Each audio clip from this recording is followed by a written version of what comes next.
தலைவி உந்தன் கண் பார்க்கும் பொழுதே தலைப்புச் செய்தி தந்தாயே. தலைப்புச் செய்தி புரியாமல் தவித்தே தலைப்பை கையில் தந்தாயே. உறங்கும் போதும் உந்தன் பேரை சொல்லிப் பார்க்கிறேன்.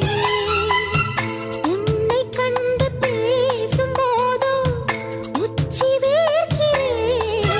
இந்த சுந்தர வார்த்தைகள் தந்தது யாரடி உன்னை கேட்கிறேன்.